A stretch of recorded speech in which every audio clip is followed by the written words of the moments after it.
Hello, Happy New Year uli. Bigla lakas ng ulan, ano? Actually, January 1 ng gabi to sinushoot, pero walang tigil ang ulan. May bagyo ba? Anyway, mga kababayan ko.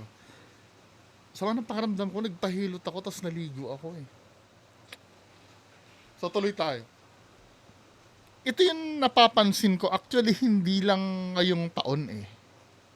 Hindi lang ngayong taon, pero noong nakaraang taon, napapansin ko na to. Ito mga ganito, oh. Ano ba ito?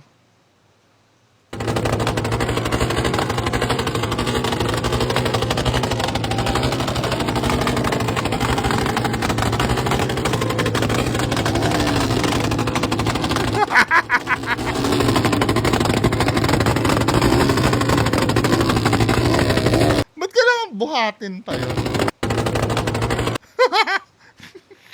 Tapos ang dami niyang ganyan, no? Tapos ito, saan na ba yung isa? Ito rin. Yung parang,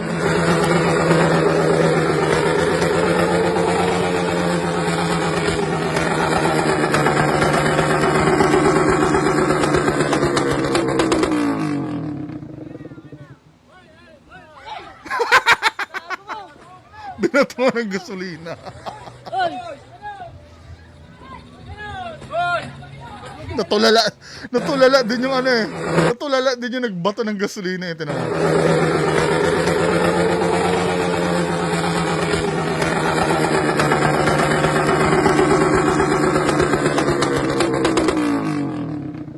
Binausan ng gasolina.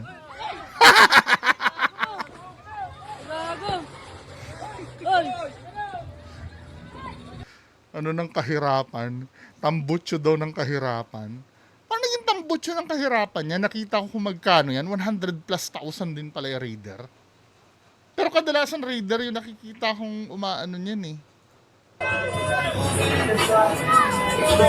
Nana.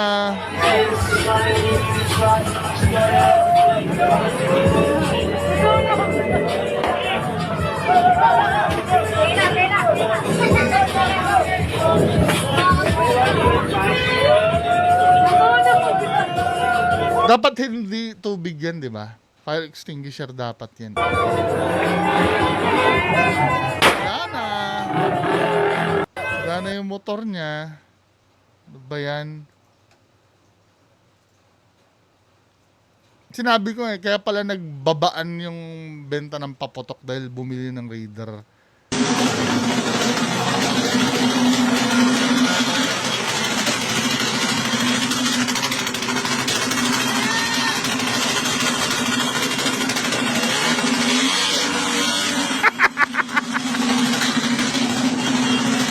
Oy! Nung binuhusan ng tubig, di pa nahimasmasan eh. Tinan nyo.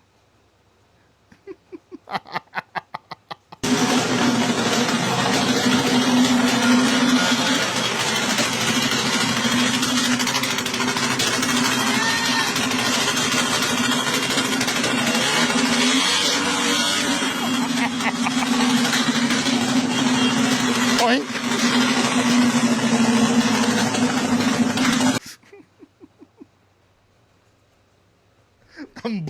Tambutso ng kahirapan daw.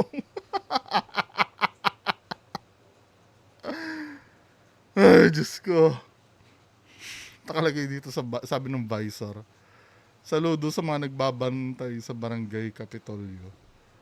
Napatahimik ang wala ng at walang mga tambutso ng kahirapan. Kaya nagtataka ako, paano naging tambutso ng kahirapan? Eh, ang mahal-mahal ng Raider. Yung Honda Click ko nga na ginagamit ngayon, ano eh, 80,000 yun eh. Yung Raider ang mahal-mahal, di ba? Tapos, sasabihin yung tambutso ng kahirapan. Nag-ingay gamit ang tambutso ng kahirapan, sinapak. Nagdemanda. Ano ko to? Nakita ko to. Sinong vlogger nga yun? May vlogger na ganun eh. Hindi siya sinapak, sinipa. Sinipa siya sa mukha.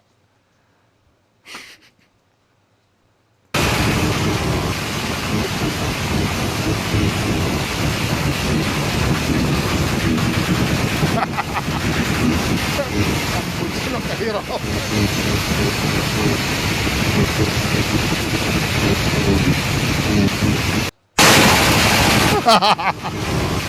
hindi biro mag-ano niyan, 'di ba? Mahal ang mga piyesa nito eh.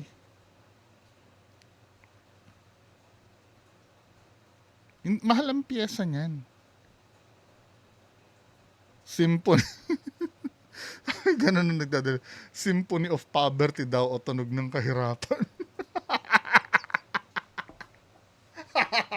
Di nila alam magkano. Oo nga, 'di ba? Hindi nila alam ang ginagastos ng mga owners para magpa-build. Magkano ba ang ECU pa lang? Tunog kahirapan pala ang mga pipes.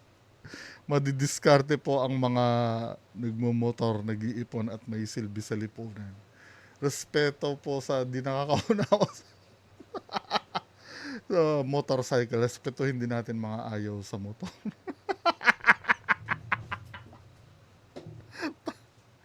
Hindi kasi, kadalasan, ayoko mang husga, no? Pero yung kadalasan kasi, yung pagka ang moto ay raider, alam mo yung minsan walang lisensya. Kadalasan yun. Pero meron naman na ano,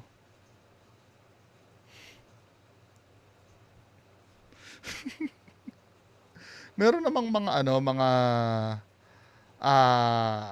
kababayan natin na may kaya talaga na gano'n. Pero alam mo yung ano eh, alam mo yung in-upgrade na ano eh, na maganda, yung talagang pang show. Pero alam mo yung nilagyan lang ng ano, ng open pipe. Ano tong isa?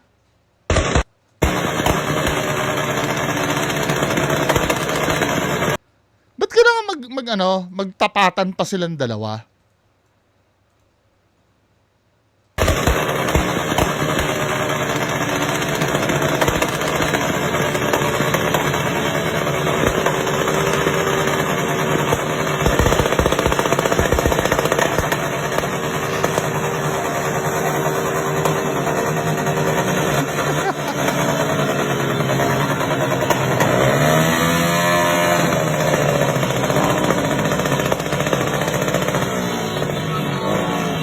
Minsan nga alam mo, nagtataka nga ako eh. Hindi lang sa motor, no? Ako hindi ako makabili-bili ng iPhone na yung magaganda eh. Pero yung mga ano, yung mga hindi naman sa pag ano no. Baka may ma-offend eh. Paano kasi sila nagkakaroon ng iPhone, no? Ako nga hindi ko na mabalanse yung sinusweldo ko buwan-buwan eh. Well, siguro kasi ako, hindi kasi ako bumibili ng second hand eh. Yun talaga yung pinaka ano ko. Pag sa cellphone, yan, sa motor, hindi ako bumibili ng second hand. Tsaka hindi rin ako, hanggat maaari, no, hindi ako naguhulugan. Hanggat maaari. Kasi ayoko noon yung may iniisip ako buwan-buwan na may parating. Naranasan ko yan eh. Nung ano bang cellphone yung binili ko nung dati. Nag-installment ako. Alam mo yung gamit-gamit mo na yung, ano yun? Galaxy yata yun dati. Yung S23 yata. S23. Oy, medyo bago-bago pa naman yun. Hindi pa naman kapanahonan ng keypad yun ha. 'Di ba? Nag-installment ako kahit 6 months no. Nagamit ko na yung cellphone ng ano, ng 3 months. Alam mo yung parang wala ka ng gana magbayad. Pero pinilit ko pa rin syempre na natapusin. Ay, alam ko yung burden ng ano eh, ng ganun eh. Kaya hangga't maaari, ayoko talaga ng hulugan. Pwede siguro hulugan. Hindi, may mga ano eh, may mga magagandang ano eh, may mga magagandang benefit naman pag hulugan eh. Siguro pag mga malalaking ano na ano, mga malalaking bagay na for example, kotse, pwede, 'di ba? May ano naman 'yun eh, may kumbaga may magandang dahilan naman eh. Bahay, 'yon. Instead na umupa ka, 'di ba? Mag-ano ka na, yung sa pag-ibig. Pero yung halimbawa yung hanggang motor, cellphone, hangga't maaari ako maghulugan. 'Di ba? Lalo na yung sa mga appliances, yung mga ganon, yung nung bumili ako ng ref dati, kasi nga nabaha yung ref, no. Nung bumili ako ng ref, yung o-offeran ka ng home credit. 'Di ba? Hindi nga ako nag-credit card eh. Nung last na nabayaran ko yung cellphone ko, hindi na talaga ako nag-credit card. Hindi na ako nag-ano. Ano siya, demonyo siya. Biruin mo, swipe ka lang, hawak mo na yung item. Parang ang dali-dali, no? Madali kasi pag may credit card eh. Pero mas maganda, ganito ang motivation ko. Kasi ang pinagkakaabalahan ko kasi, yung ginagamit ko sa trabaho katulad nitong tablet, no? Ang ganito ang motivation ko, instead na kumuha ako ng bagong tablet, nahuhulugan ko, iipunin ko yung mga dapat na hulog ko. Kasi ito mabagal na to eh, S8 pa to eh. Ang bago yatang tablet ngayon ng Samsung S11, di ba? Yung Ultra yung gusto kong bilhin eh. Ang ginagawa ko na lang, yung monthly ng Ultra, iniipon ko yon, 'di ba? Actually, since S10 pa ako, iniipon ko yung supposed to be pang monthly. Pag nabuo ko na yung pera, lalabas na yung latest, yung S11.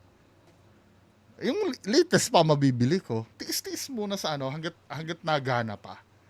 'Di ba? Tiis-tiis muna tayo sa Kasi kesa laptop ang gamitin ko kasi, ang ginagamit ko kasi yung tablet. Isang Samsung tapos isang Apple yung iPad Pro. Ang problema nga naman doon sa iPad Pro, lahat may bayad. 'Di ba? Sobrang bilis nung iPad Pro, lahat may bayad nga lang. At ang bayad niya pa, hindi katulad nung dati na na yung one time. Ngayon subscription based na eh. Hindi na siya yung katulad nung dati eh. 'Di ba? Kaya sometimes kahit medyo mabagal, mag-Android tablet ako. Dahil pwede ako mag-download nung mga software na pirated. Ba't tayo napunta doon, no? Anyway, dito muna tayo sa tambutso ng kahirapan.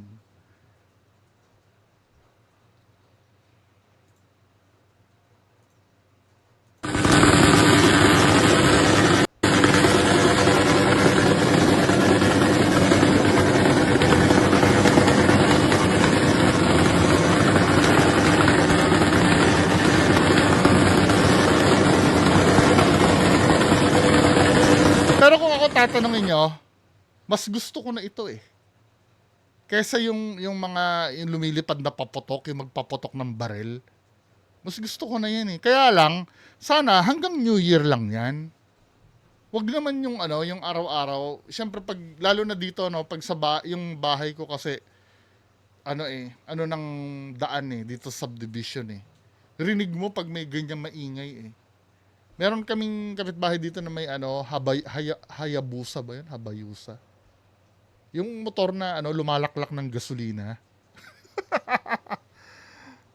Understandable naman na maingay yun. Kasi nga yun eh. Malaking displacement nun eh. Pero putyo, pag dumaan dito yung talaga, kahit tulog ako na mahimbing, talaga magigising talaga ako dun. Wag naman yung araw-araw na ganun sana. Pwede yan. Mas gusto ko na ito sa bagong taon. 'Di ba? Anyway, so next topic tayo. Isingit ko lang to, no? Ano bang problema na ito ni Kuya? Hindi ko alam ang nito eh. Wala ring caption eh. Ano ba sabi dito sa...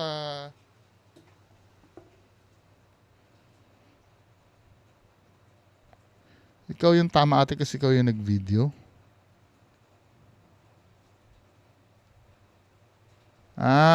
So panoorin natin to kasi magbabase lang ako sa comments ha.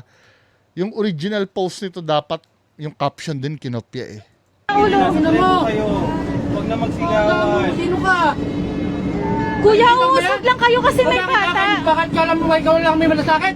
Raulo! Usog lang po kayo, hindi naman kayo inaano. Pakialam ko ba sa dala Pakialam ko mo? rin sa'yo! Hindi mo nakikita mabigat yan, gago! Pakialam ko nga sa dala mo. Dala ko ba yan? Tigil yun ako. May mga tao na nakahiga, oh. Makapal yung mukha nito eh! Ikaw yun, kuya. Ikaw yun! Ikaw yun, kuya. Ikaw yung si Raulo. Paskong Pasko, magbabagong taon, hindi kayo ano dyan. Respeto na lang ko sa mga... May respeto na lang ko sa mga nakasakay din. Malalaki mong tao, kuya. Umalis ka na dyan! Ako, wag na ho ate, wag nyo na. Magsalita na ako, wala akong mariresolve yan. Bakit ka talaga, kuya? O talaga, kuya, wag mo kong tinatakot. Ano mo rin, gago? Ikaw yung unang Wala nagmula akong sa pakialam akin. sa'yo! Wala Ano na ka akong kausapin? pakialam Si Raulo sa'yo. ka! Tsaka nakikipag-usap sa si Raulo! Kung hindi nyo po kaya, lumabaso kayo dito. Palabasan nyo. Salbahe ka, kuya. Ikaw yung salbahe, kuya. Tumayo ako kasi Wala may akong bata. pakialam sa'yo! Ano pa nakausap mo? Si Raulo ka! Ikaw yung si Raulo. Hindi mo nakikita ka naman magang yan? Bobo! Pakialam ko sa dala mo. Wala rin akong pakialam sa'yo! Tanga! May kanya-kanya akong pinagdadaan. Tigilan nyo na ako. May mga tao, may ibang tao eh. Ano ka ba? Kanya-kanya na pinagdadaanan. Sabi ni kuya doon sa gilid.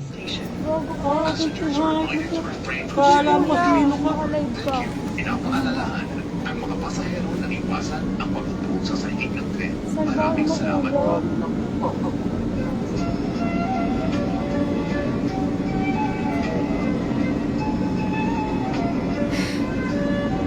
Sabi pinatugtog kasi, ano sabay tahimik daw kasi pinatugtog na daw yung We Wish You a Merry Christmas. Sa ayos ko makapag-uusap ng ano. Pagka ganyan ano, wag nang bulong ng bulong. 'Di ba? Pagka dumating na kayo sa point na nagkatahimikan na kayong dalawa, wag nang bulong ng bulong. Hindi na nakakatulong yun. Ano, kahit pa sabihin mo ikaw yung tama. Pagka kumalma na yung alon, katulad yan ano, Kala mo sino ka? tama, Pinapaalalahan pumahimik na, di ba? ang mga pasahero na iwasan ang pagbubuo sa sahig ng tren. Pag tahimik na ganyan, wag nang bulong ng bulong. Maraming salamat po.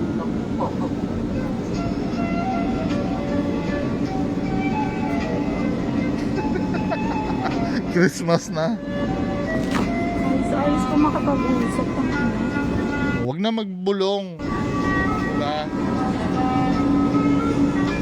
Yan minsan nakakaano eh. Halata mong hindi rin kasi satisfied si ate dun sa nangyari. Feeling niya hindi siya nakapuntos kaya bulong siya ng bulong. Well, hindi naman natin alam kung ano yung pinag-umpisahan ng away nila. Pero kung pagbabasihan ko sa ano, sa ano, may kampi dun sa lalaki, may kampi dun sa babae. Dalawang senaryong nakikita ko. Baka naman kasi ito yung una no, baka naman kasi nakaupo si ate. Baka pabalagbag siyang magsalita. Yung para bang alisin mo nga lang kuya, ganyan. 'Di ba? Syempre nga naman mabigat nga naman 'yon. 'Di ba?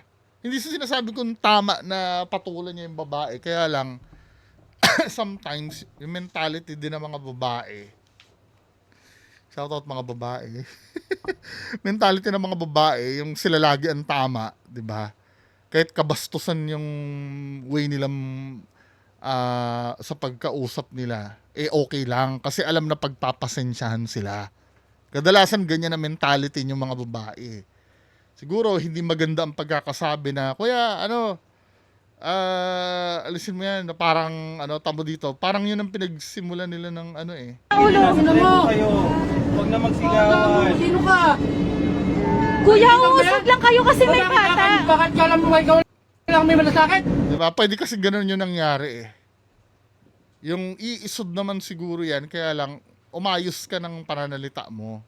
Pwedeng ganon. Hindi ko sinabing ganon yung nangyari. Pwedeng ganon. Or, pangalawa, may topak talaga to si kuya na nakaupo na binigyan niya ng meaning yung sinabi ni ate. Matanda na ito. Medyo may edad na ito eh. Diba? Sometimes ganyan din ang sakit ng mga may edad eh. Pero ang pinaka dito, pwede kong komentan dito. Pagka kumalma na ang lahat at tahimik na, wag nang bulong ng bulong. 'Di ba? Hayaan nyo na lang. Kasi sa totoo lang, never mo nang makikita ito eh. Pagka kayo naghiwalay dyan, never mo na siya makikita kahit kailan. Pwera na lang kung kamag-anak mo pala yan.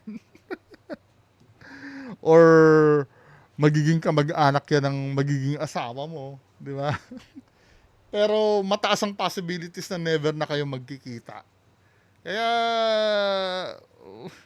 hindi rin sulit na ubusin mo yung ano mo diyan sa ganyang bagay. I know, nakakabwisit talaga, no? At kailangan mo talagang pagbuhusan ng sama ng loob, pero sometimes need natin mag-control talaga.